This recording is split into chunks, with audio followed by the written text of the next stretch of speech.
ఆంధ్రప్రదేశ్ ముఖ్యమంత్రి చంద్రబాబు గతంలో ఎన్నడూ లేని విధంగా ఇప్పుడు కొత్త నినాదం అందుకున్నారు. వరుసగా గెలిపిస్తేనే అభివృద్ధి సాధ్యమవుతుందని ఆయన పదే పదే చెబుతూ ఉండడం వెనుక రాజకీయ కోణం కూడా లేకపోలేదు. అలాగే తాను ఇచ్చిన హామీలను అమలు చేయకపోవడానికి గల కారణాలను కూడా రోజుకొకసారి మీడియా సమావేశం పెట్టి ఏకరువు పెడుతున్నారు.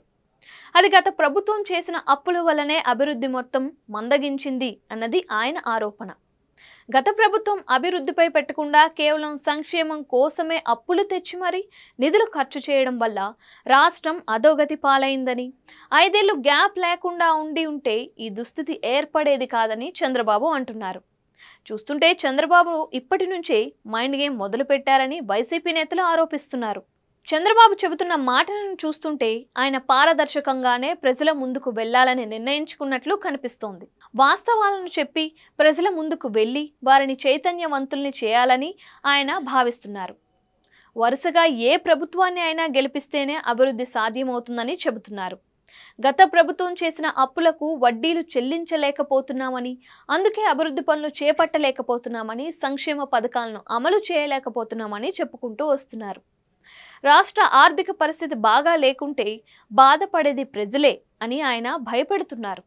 అభివృద్ధి పనుల వల్లనే ఆదాయం పెరుగుతుంది అని అనుకుంటే చంద్రబాబు అందుకు అధికారం వరుసగా కావాలి అని అంటున్నారు. వరుస అధికారంతోనే విజన్ సాధ్యమవుతుంది అని అంటున్నారు. మధ్యలో బ్రేకులు పడితే అందుకు ప్రజలే చింతించాల్సి వస్తుందని ఆయన చెబుతూ ఉండడం చూస్తుంటే 2047 వరకు తమకే అధికారం ఇవ్వాలని చంద్రబాబు ప్రజలను కోరుతున్నట్లు ఉంది. ఇందుకు చంద్రబాబు నాయుడు కొన్ని ఉదాహరణలు కూడా చెబుతున్నారు. దేశంలో వరుసగా మోడీ సర్కార్ అధికారంలోకి రావడం వల్లనే దేశం ఇంతటి అభివృద్ధి సాధ్యమైందని తెలిపారు. గుజరాత్లోనూ వరుసగా 5 సార్లు బీజేపీని గెలిపించడం వల్లనే అక్కడ పారిశ్రామిక పురోగతితో పాటు ఉపాధి అవకాశాలు కూడా మెరుగుపడ్డాయని అంటున్నారు. తాను దీర్ఘకాలిక ప్రయోజనాలను దృష్టిలో ఉంచుకొని ఆలోచన చేస్తానని, తాత్కాలిక ప్రయోజనాలను అందించి ప్రజలను మభ్యపెట్టే ప్రయత్నం చేయబోనని తెలిపారు.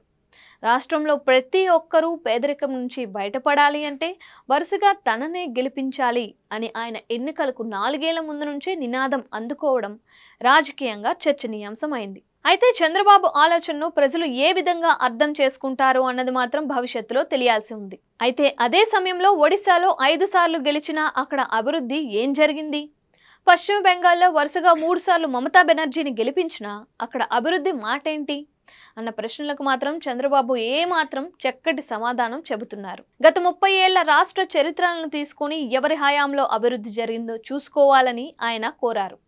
గత వైసీపీ ప్రభుత్వంలో జరిగిన విధ్వంసం కారణంగానే తాము సంక్షేమ పథకాలను వెనువెంటనే అమలు చేయలేకపోతున్నామని, అయితే ఇచ్చిన హామీలను మాత్రం తప్పకుండా గ్రౌండ్ చేస్తామని చెబుతున్నారు.